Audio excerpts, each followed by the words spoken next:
Hey, what's up everyone? Cabana Money 4560 here, recording another video. So yeah, today giving you a news update. So before I actually get into like the gaming news and stuff like that, I kind of wanted to get into something else. So yesterday, as you all know, well at least some of you know, uploaded a video yesterday about what is it, like video game news, like Soul Calibur 5 comes to 3DS and stuff like that. But a lot of people were kind of like in the comments and stuff like that, were I guess kind of upset about me like uploading it through my likes or something like that, thinking I was like a sellout or I was doing like YouTube for all the only for money and stuff like that. And you know, I just wanted to say basically, like if. Like, usually, I mean, I don't care if it pisses off, like, haters or something like that, or if people call me that, but, you know, I actually saw that there was, a bit of displeasure, I guess you'd say, from, my actual viewers or something like that, like, people I've actually seen, like, comment a lot and stuff like that on my videos, and, I just wanted to say, you know, I mean, like, to go on and clear this up, basically, I do not do YouTube for money or anything like that. I don't do it just for money. I do it for fun. And also, I do not like, you know, I mean, I don't really do my likes whatsoever unless I actually need the money. And most of the money that I actually make through my likes goes towards this channel. Like, basically, I was just doing the video yesterday, kind of paid for like some pre-orders in February for like 3DS games coming out. But, you know, I mean, basically, if it's like upsetting my viewers or anything like that, then I definitely don't think it's worth it. So, I mean, I just want to go on and clear that up because I know some people are kind of upset about it, but, and we're wondering if I was doing it for all the money and stuff like that. But, no, I mean, basically, like with my likes, I only do it whenever I actually need some money, like for this channel or something like that. So, Anyway, back into the news. So I'll kind of go on and do a quick recap of what I talked about yesterday since I deleted that video.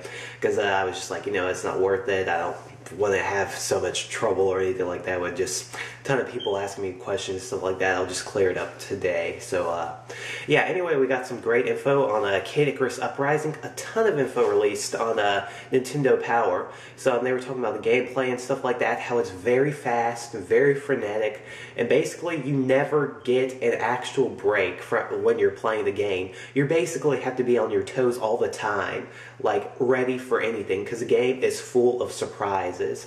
So like Nintendo Power just released a ton of info. I'll put the link in the description below because it's like on NeoJaf, because it's so much info, I can't cover it all in this video. I can't even remember it in my brain. So, yeah, that, and then there's also supposed to be a wide assortment of, like, a wide arsenal of weapons and stuff like that in the game, to where you basically can never go through every single weapon and, like, just one playthrough of the game, actually. It's that, like,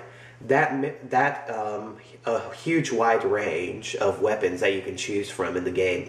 And you know, as I was telling you about the Fiend's Cauldron, I believe, or something like that, you can like increase the difficulty and stuff and unlock even more items. So that's one way that increases replay value. And the Kid Icarus, actually, from what we've heard, like in the article from Nintendo Power, it's actually not a game that you just play through the campaign and then you put it away or something like that, or you don't play it for a while. Like that's one complaint I did have with Super Mario 3D Land. Like when I 100%ed it, it basically kind of got a bit boring, and I just kind of stopped playing it to where I haven't even played it. But yeah, I mean, like with Kid Icarus, it's not supposed to be like that. Basically, you might want to go through several playthroughs to actually kind of get through the game, like to actually unlock everything and items, and you know, there's just so much. There are like so many different things you can do through like a second or third playthrough and stuff like that. Also, there have been lots of references in the dialogue to past things in the old Kid Icarus game. So basically, suppose Palutena is showing you an item, like an item or an enemy from the past. Like she'll say, or Pit will say, like, "Huh, this enemy looks a bit less pixelated than 20 years ago." So basically a reference to the old NES game, saying that the enemies looked a lot pixelated back then, but now in 2012 it looks a lot better. So it's pretty funny, like dialogue like that. And basically what Nintendo did with the game was they kind of made it a bit, I guess, cheesy or something, where like Pit's pretty cocky and stuff like that. He's not a character who's serious or is trying to, like, he's not concerned or anything like that. He's a character who takes things very lightly, kind of like Sonic the Hedgehog, I guess you'd say. But from everything we've heard with the dialogue and stuff, it's not too cheesy or anything like that. It works very well with the game. It's very well written, and it actually helps you out through the game because you hear the dialogue and stuff like that, and it keeps you entertained while you're like going all over the place with enemies. And Palutino will even show stuff on the bottom screen, like enemies and stuff and items. But the game's so fast and frenetic that you can't even stop looking at the top screen most of the time because it's just so all over the place. Like, you have to do all this sort of stuff like in the game because it's so busy and so full of like surprises and stuff like that. So yeah, but basically click the article below if you actually want to read all of it. It's not terribly long, but it's pretty, like, it just kind of gets to the point of stuff. Then also, there's been a review posted about the Circle Pad Pro for the 3DS. I believe, I can't even recall what the website is. I'll put the link in the description below so you can check it out. Basically, he was talking about how Circle Pad Pro really works well. It's very comfortable. He likes the addition of the 2 new buttons, like on the triggers and stuff like that. It's very well shaped so you can hold it better. 3DS fits very well into it. It's not going to fall out or anything, but it's not something that you have to like clasp or snap into it to where it feels like your 3DS is about to break or anything. Like, basically, you can just read the review for yourself. Like, I'm not going to get too much into detail because this video will be pretty long. It's kind of already getting long. And then also, I'll just go and give a quick recap about yesterday. So, Soul Calibur 5 has been rumored to be coming to the 3DS. There was a listing on some like retail website to where it's available for pre-order on the 3DS. But nothing's confirmed yet, but I think it's quite possible because 3DS has had a lot of fighters in the past. And when we've seen retail listings for games on the 3DS before it's ever been announced, like Sonic Generations for the 3DS and other games, it usually does come out. So I think it's quite likely that Soul Calibur 5 will be coming out, especially since there are games like Super Street Fighter 4, Dead or Alive Dimensions, what is it, Tekken 3D and stuff like that. Those games are coming out on 3DS.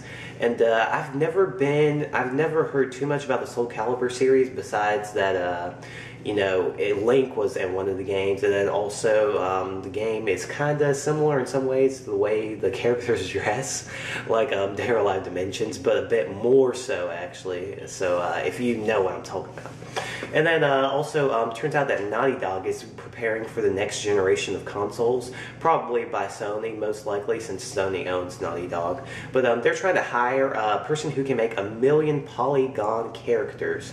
So basically, compare that to like Uncharted 2, to where the character models only use like 80,000 polygons. So 1 million is going to be a pretty big leap. I don't know how that's going to translate, like through what we can see actually, but you know, that does sound pretty impressive considering how it's like over 11 times as powerful as over 11 times like more polygons than Uncharted 2 on the PS3. So yeah, and then oh yeah, Nintendo has also talked about Nintendo Network, basically confirming that it's nothing really special right now. It's basically just Nintendo Wi-Fi connection, but they've kind of changed the name to Nintendo Network. But who knows, maybe something in the future, something like when the Wii U comes out, it'll probably be something more to where it's like, I don't know, like an online service or other capabilities or something like that. We haven't gotten too much into detail about that from like Nintendo. And I don't think they're going to release anything about that, like the Wii U's online service, until E3 2012. So that's basically it for this video. Thank you all so much for watching. Please remember to comment, like, subscribe, stay tuned for more vids, walkthroughs, and updates. So just uploaded the latest part of my Skyward Sword LP, part 54, where I go to the final Silent Realm. So check it out. And next part, I'll be going to Skykeep, so stay tuned for that. And my new LP, don't know when that'll be coming out, probably in the next day or two, depends, kind of order to game, actually. And hoping that will come in sometime soon, so that I can go and get started on it. So thanks again. See y'all. Have a good day.